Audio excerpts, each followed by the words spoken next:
வணக்கம் நண்பர்களே, ஒன்னின் சேனல் வழியாக உங்களுடன் இன்று கண்ணியம் என்ற தலைப்பில் பேச விடுகிறேன். பொதுவாக கண்ணியங்கிறது நீங்கள் யார் என்பதற்கான மரியாதை மற்றும் மதிப்புடன் நடத்தப்படும் ஒரு உரிமை என கருதப்படுகிறது.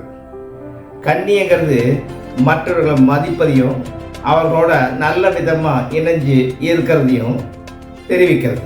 இது எனக்கு என் மனசில் சில வரிகள், அதாவது கவிதையாக சில வரிகள் ஓடுறது, அதை உங்களோட பகிர்ந்துக்க விரும்புகிறேன். நிலத்தில் கிழித்த கோடு நிலைக்கவில்லை மனதில் முனைப்போடு, நிற்காமல் மீறியது முரண்பாடு, நிலமகளுக்கு ஏற்பட்டது சாபக்கேடு, கண்ணை மறைத்தது கனத்த இதயம், கவன குறைபாடு ஏற்படுத்தியது அபாயம், கண்டு அவன் மீறினான் தனி மனித ஒழுக்கம், கணத்தில் இழந்தான் கண்ணியம்.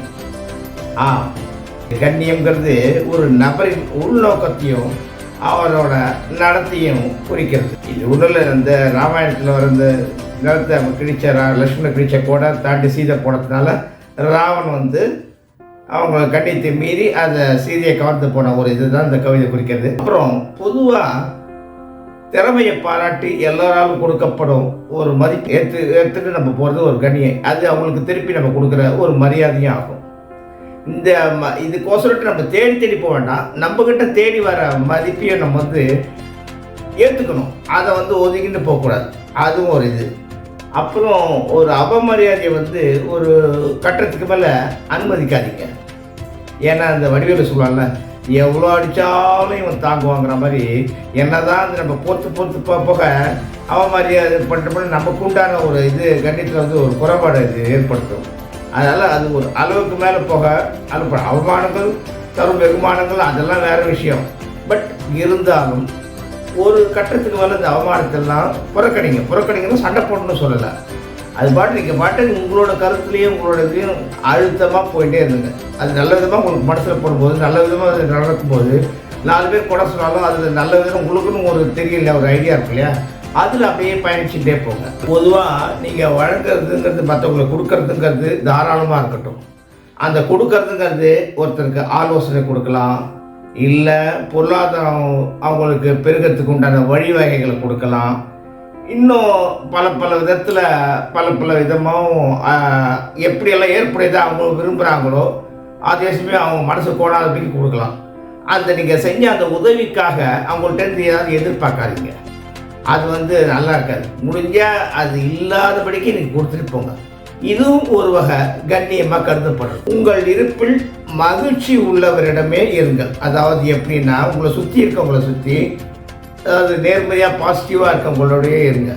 அப்போ இன்னும் உங்களுக்கு மனசில் ஒரு மன அழுத்தம் இல்லாத நல்ல ஒரு மகிழ்ச்சி ஏற்படுத்துகிற ஒரு சூழ்நிலையாகவே நீங்கள் இருந்துருப்பீங்க. அதனால் அது ஒரு இடத்துக்கு நல்லது. அப்புறம் உங்களோட சொந்த காலில் இருக்க பழகிக்கிங்க. அதுக்கோசம் மற்றவங்க உதவி இல்லாத ஒரு மனுஷனும் வாழ முடியாது, அது வேறு விஷயம். முடிஞ்ச வரைக்கும் உங்களால் சொந்த காலில் நின்று சாதிக்க பாருங்க. இல்லைன்னா வேறு வழி இல்லை, அது மாதிரிங்கிற சமயத்தில் வாங்கிக்கலாம். பட் ரொம்ப எதிர்பார்க்காதீங்க. முடிஞ்ச வரைக்கும் உங்களோட சொந்த காலில் நின்று வேலையை முடிக்க பாருங்க. அப்புறம் இந்த குறை கூறுறாங்கல்ல, அப்பப்போ ஏதாவது ஒன்று சொன்னால் உனக்கு அதுக்கு இது சரிப்படாது, அதுனா அது சரிப்படாது, இப்படின்னு மாற்றி சொல்கிறவங்கள்ட்ட கொஞ்சம் அப்படி விலகியே இருக்கு. அது ரொம்ப நல்லது. அப்புறம் இந்த ஆடை அப்படிங்கிற போது நம்ம மனசு வருத்தமாக இருக்கும், அதுக்காக டல்லாக இருக்கும் சொல்லிட்டு அன்றைக்கி இது ஒரு ஏதோ ஒரு ஆஃபீஸோ இல்லை எங்கேயாவது போகிறீங்கன்னா கூட, எந்த இடம் போகிறீங்கனாலும் அந்த ஆடையில் டிசிப்ளின் ஸ்ட்ரிக்டாக மெயின்டைன் பண்ணுங்கள். ஆள் பாதி ஆடை பாதி. இந்த சேல்ஸ்மேன்ஸு அவங்கெல்லாம் போகிறாங்க, சேல்ஸ்மேன் போகும்போது அந்த ட்ரெஸ்ஸு அந்த கெட்டப் இருந்தால் தான் அதுக்கு ஒரு மதிப்பு. ஒரு இது இப்போ பெரிய போஸ்ட்டில் இருக்காங்க, ஜனாதிபதி, அவங்களாம் என்ன தான் மனசில் குறைகள், நாட்டில் எவ்வளோ பேர் அக்கத்தில் பக்கம்லாம் சுற்றி அவர் குறை கொள்ளலாம். அதெல்லாம் மீறி அந்த மெயின்டெனன்ஸ் மெயின்டைன் பண்ணிட்டு வராங்களா, அது மாதிரி அதில் நீங்கள் எதுவும் இது பண்ணிங்க. அதுவும் ஒரு வகையத்தில் கண்ணியம். அதுதான் சொல்ல வரேன். அப்புறம் இலக்கை சார்ந்த ஒரு பயணமாக இருக்கட்டும் உங்கள் வாழ்க்கை. அதாவது இலக்கை அது தொழில் சார்ந்ததாக இருக்கலாம், நண்பர்கள், அவங்களோட அணுகுமுறை, உங்களுக்கு உதவுறவங்க, இப்படி பல வகையில் அவங்களுக்கு நீங்கள் உதவுற மாதிரி இருக்கலாம். அது காலத்துக்கு ஏற்ப ஒத்துமையாக அதோடு செஞ்சு அவங்களோட பயணித்து நம்ம முன்னேற்றத்துக்கும் அவங்க முன்னேற்றத்துக்கும் அப்படி வருதோ அது ஒரு வகையில் வந்து ஒரு வகை கண்ணியமாக கருதப்படுறது. எவரிடமும் அமைதியாகவும் மரியாதையுடன் ஒழுக்கமாகவும் பயணித்து வருது சிறந்த கண்ணியமாகும். அப்புறம் இந்த திருக்குறள் படி ஒரு திருக்குறள் வந்து எப்படின்னாக்கா ஆணவம், கோபம், அப்புறம் அற்பத்தனத்துலேருந்து இதெல்லாம் விடுபட்டு வந்தால் கண்ணியமாக கருதப்படுறது. அப்புறம் வெற்றி பெறும்போது ரொம்ப அடக்கமாகவும் எளிமையாக இருந்தாலும் அது ஒரு வகையத்தில் கண்ணியமாக கருதப்படுது. அது எப்படின்னாக்கா செருக்கும் சிரமும் சிறுமையும் இல்லார் பெருக்கம் பெருமிதம் நிறுத்து அப்படின்னு ஒரு குறள் வருது.